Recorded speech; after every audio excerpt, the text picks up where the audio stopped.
Hello, everyone, and welcome. So if you guys don't know me, my name is Michelle, and I have my doctorate in physical therapy, and I do online personal training and health coaching with women, helping them to find a sustainable way to get healthy, get fit, and connect all those pieces so they don't have to diet. So Jen is pretty much like me too. She does a lot of similar stuff. So tell us about you, Jen. Yeah, thank you. My name is Jen J. Almost nobody can pronounce my last name, so we go with J. And I am an advanced nutritionist. I'm a certified women's hormone health coach. And through a holistic approach of diet, lifestyle, stress, water, sleep, the whole 9 yards, I help moms live more in tune with their hormones in their bodies. Reducing symptomatic expression of our menstrual cycles, and really helping bring that whole family as a unit into that journey so that it's sustainable for mom. Yes, I love that. And as me and Jen had talked before, we both talked about that family piece. So we as moms or women, we're influencing our kids and people around us. So this topic today as non-food rewards for weight loss or health or your goals is super important because especially this one your kids are watching, and the things you do with your kids to reward them for doing something good is super key.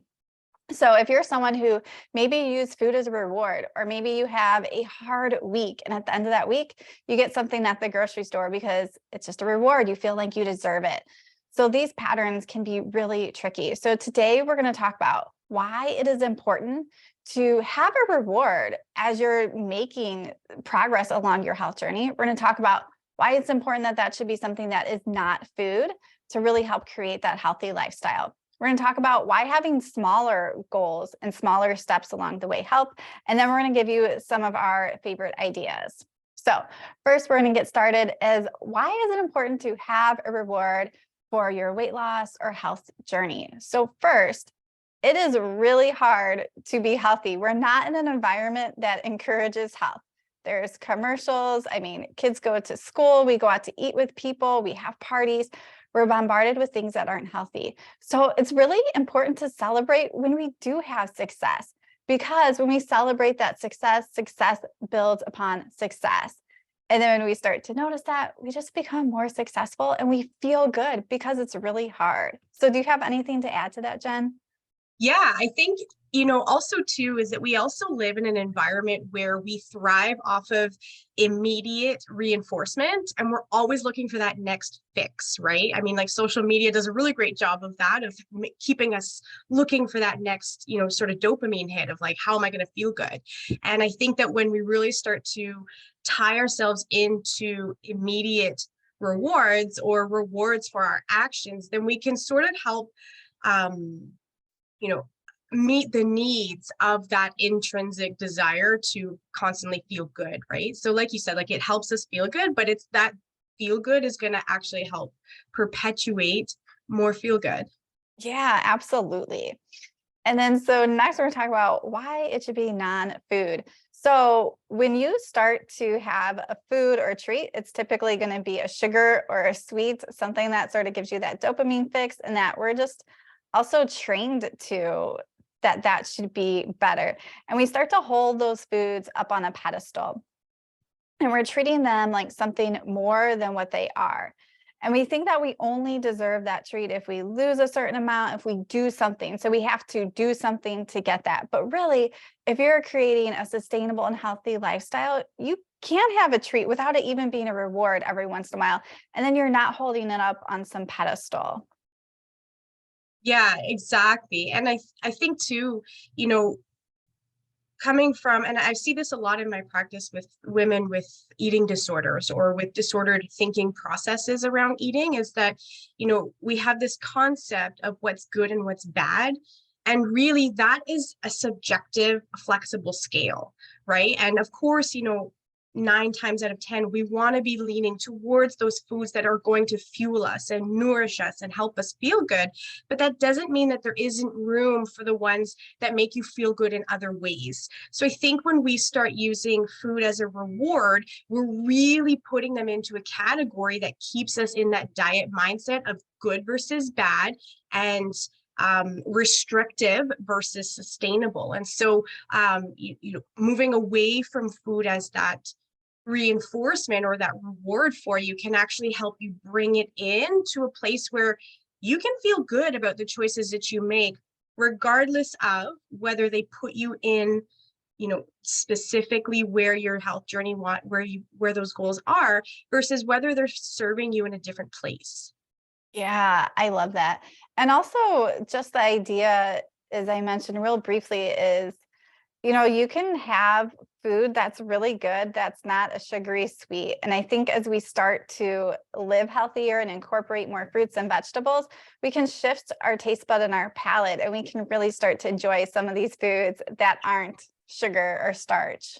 Yes, Yeah. I'm so glad you mentioned that. That is definitely something, and even for our children as well, right? Like when we think about the experience we've had with food growing up and how much life experience we have with food, and we compare that to the minimal amount of time our children have been eating, we really have the opportunity through modeling to nourish their taste buds as well by modeling that behavior of exploring more colors, more fruits and vegetables, more fresh food as that source of sweetness and that source of satisfaction, and model that behavior for our children so that they grow up with those developed taste buds of like, wow, I'm craving a strawberry right now.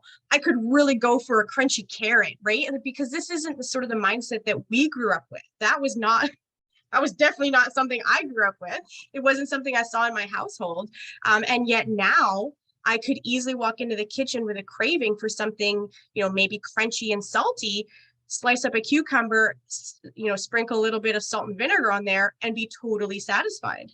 Yeah, yes, absolutely. I love that. And I also want to touch on real briefly creating smaller goals, because I think a lot of us, we have this big goal in mind. We want to lose this big amount of weight. We want to get to this certain size. It's all these things that are far off. And health is not a straight linear path where you want to get. It's bumpy because life comes, things happen.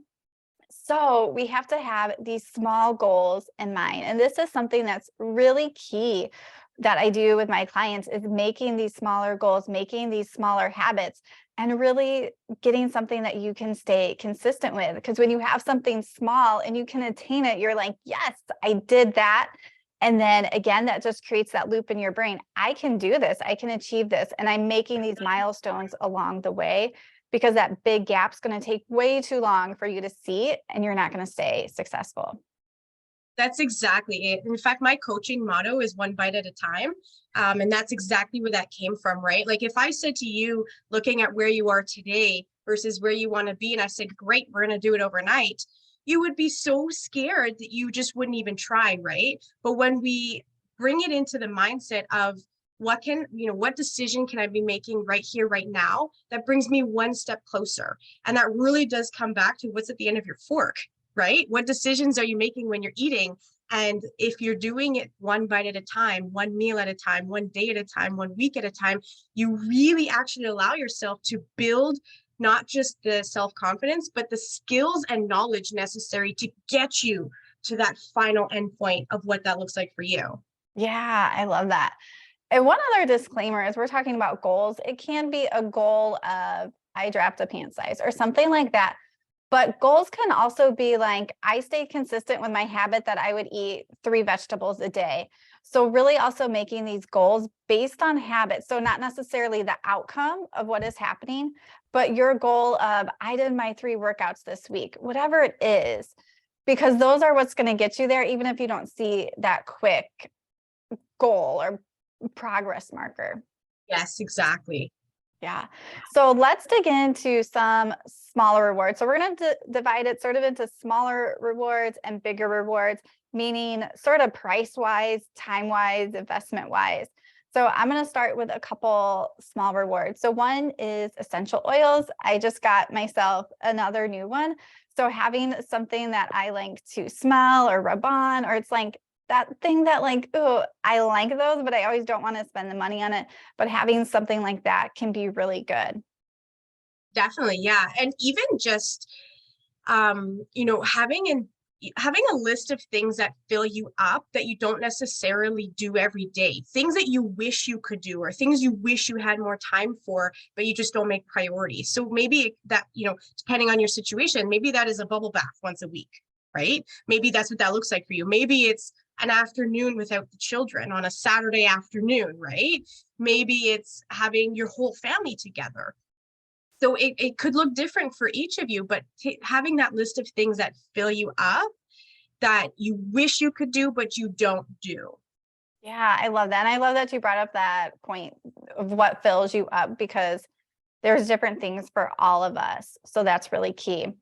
Another simple idea is a book. I am a person who likes learning and reading. So just having maybe that list of books and really thinking like, what do I need in my life? What's going to help me along this journey? And then being able to pull a book and like further develop yourself. Exactly. Yeah. And then you're having that time that fills you, but you're also reinforcing the behavior that got you there and helping you move to that next step, right?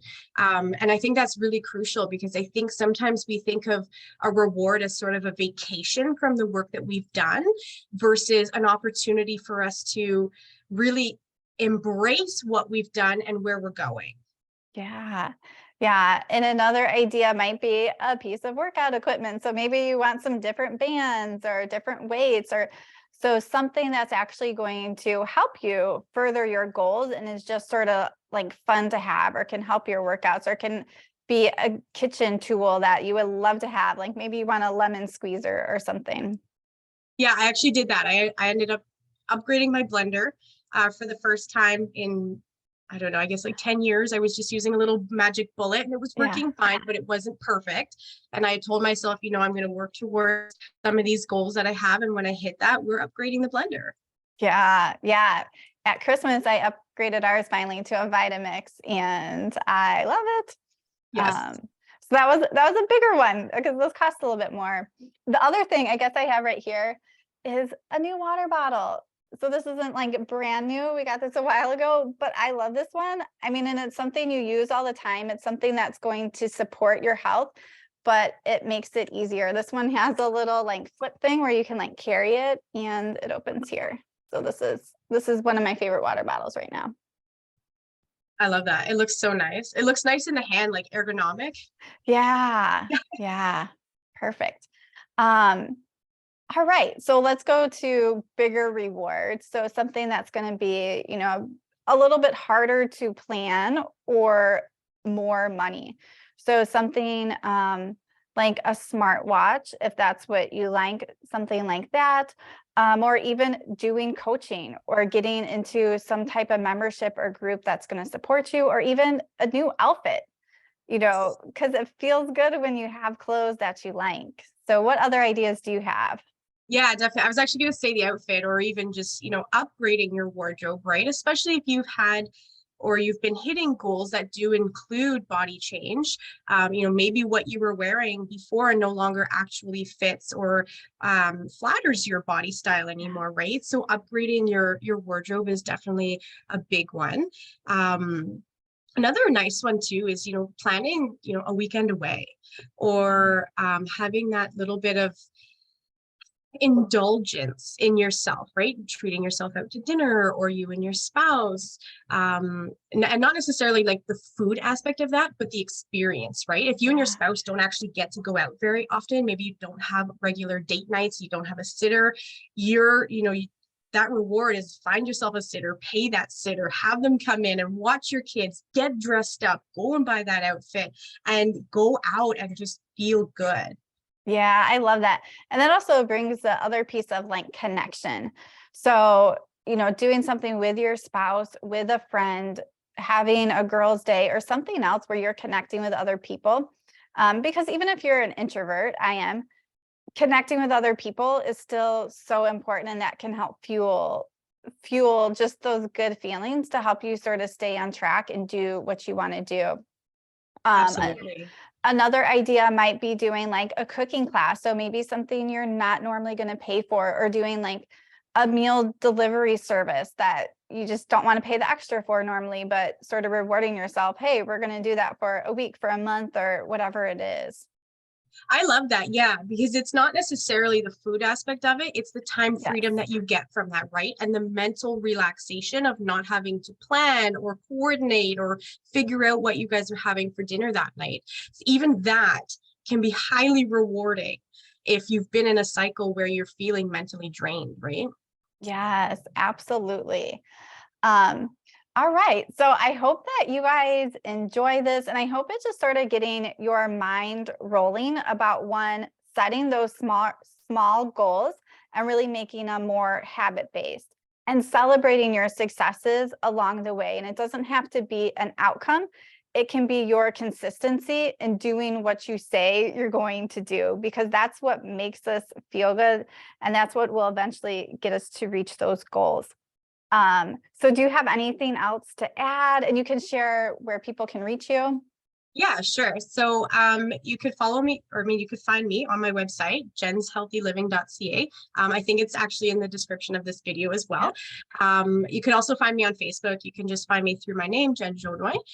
And I think I would just wrap it up by saying that, you know, we live in a society where diet culture is always in our face, but we have the opportunity and the choice to decide whether we want to turn into that or turn it off.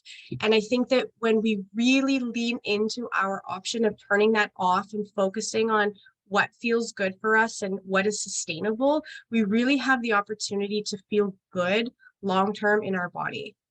Yeah, I love that.